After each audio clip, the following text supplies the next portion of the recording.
We talked to Senator Fred Mills earlier today, kind of about where is the biggest chunk going. We talk about higher education, we talk about medical.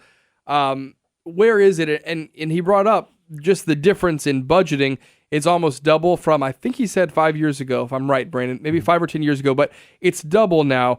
A lot goes to looking at emergency service and how it's handled. Is there any change that we could make as far as, even on the Medicaid system, Medicaid side of things, where if you go to the emergency room and it's not an emergency, you actually have to pay for it? I hear, the numbers, that is a huge draw, people who use the emergency room as if it's a doctor's office. You're right. Medicaid is the biggest expenditure in state government by far. It's probably 70% of the problem because the Medicaid spending has gone up so dramatically in the last 5 or 6 years, and it's going to go up even more because Governor Edwards has decided to join the Medicaid portion of Obamacare. Under Medicaid, what's happening now, we have people who are taking ambulance rides to emergency rooms paid for by taxpayers for non-emergencies, things like acne, pregnancy tests, get a wart removed.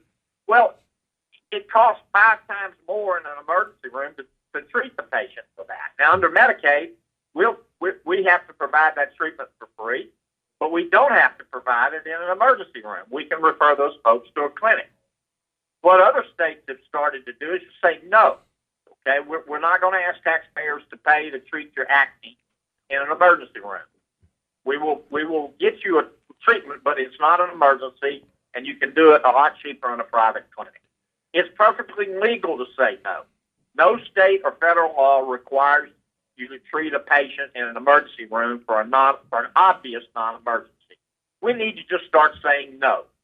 Our Department of Health and Hospitals has never said no.